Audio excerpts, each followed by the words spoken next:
Hi guys, so we're getting closer to a year and a half since Britain left the Brexit transition period, and things aren't going so well.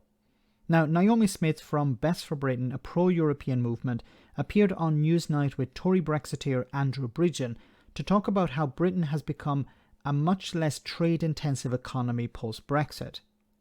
Naomi explained the problems facing post-Brexit Britain quite perfectly, and this interview showed that Bridgen either doesn't understand how trade works or is pretending not to. Have a listen. I don't think anybody hoped that global Britain could be translated as deals with despots, trade with tyrants. And yes, but I suppose if we were still in the EU and the EU decided to do a deal with India, we'd be there whether we wanted to or not. This is something I don't understand about journalists in Britain. If we were still a part of the EU and the EU decided to do a deal, that doesn't make any sense. It's not the EU deciding and we are part of the club. It's we decide to do a trade deal with India. This is what, once again, what people in the media don't seem to understand in Britain. If Britain is part of the European Union, when it was a member of the European Union, it was we making a decision to do a trade deal with India, not some foreign entity. Anyway. Well, if we were part of the single market, part of that big bloc, we would have a negotiating power to hold some of these countries to account in the deals that we signed that we don't have as a much smaller independent third country. So when you're doing deals with other countries and you want them to maintain, say, environmental standards, animal welfare standards, human rights, you've got far more bargaining power when you're going with a very, very big consumer-based offering. I think what we need to remember is that...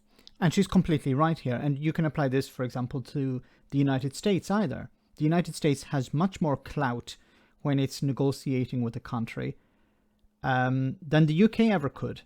The European Union have much more clout than any individual member state has. So being part of a big club allows you to put more pressure on the other side to compromise. And we're seeing more and more countries around the world are adapting to EU standards because they are the best. Actually, we are becoming less trade intensive as an economy. So our proportion of GDP that comes from trade is 2.5 times slower than that of other G7 countries. We have had falling trade now with our largest trade partner.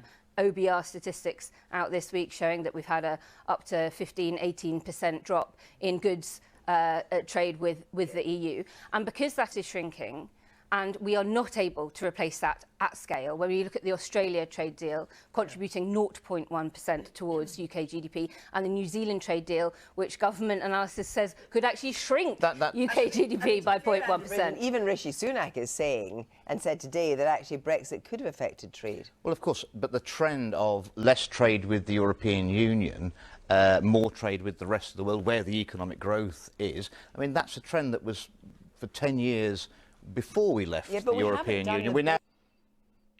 What is he talking about? When you were a member of the European Union, we're talking about doing less trade with your neighbours. Andrew Bridgen doesn't understand that most countries do most of their trade with their neighbours. You know, it'd be like the United States saying, we're going to actually put barriers, increase barriers between ourselves and Canada, increase barriers to trade between ourselves and Mexico. Australia putting barriers between itself and Asian countries. It's nonsensical. It's only Brexiteers who think that putting barriers between yourself and your biggest market is a good idea. Doing more. But we more haven't trade. done the big trade deals, have we? We haven't done major trade deals. I think sometimes you have to make a pragmatic view of the lesser of evils at times. The lesser of evils of times. I'm not sure what he's talking about. Is he talking here about trade? What you just have to look, these countries that we're going to do trade deals with, they have, they don't have very good records on human rights. They don't have good records on animal welfare, environmental standards, worker protections. But, we want to do a trade deal with them. So that's the lesser of the two evils. Is that what he's talking about? So instead of actually what Brexiteers and Boris Johnson's government were doing after Brexit, were saying, we're going to increase standards. Well, Andrew is saying, well, to reduce standards is the lesser of the two evils, because the greater evil would be not having a trade deal with these countries. We're talking about not the EU here, of course. I think a pragmatic view would therefore also be to say, while Brexit is done, the Brexit trade deal doesn't have to be done. It's not delivering for UK businesses. It's particularly not delivering for small and medium-sized enterprises, and lots of little tweaks could be done to improve that. We've just had the government say that they're going to delay for the 4th time the introduction of import checks. Why? Because they know it's going to hurt the cost of living. Of course, if you increase more checks, if you increase the number of checks on goods coming in from your main market, the European Union, then it's going to harm people in the UK, because there'll be fewer goods coming in. That would mean that prices will rise. That would mean that people at the bottom end, the people who are already struggling, will have to pay more for their goods. So once again, this has demonstrated that Brexit has been a failure. It's idiotic to put up barriers to trade between you and your neighbours, you and your biggest market. We have been saying this for years. Brexiteers said, no, Britain is a special case.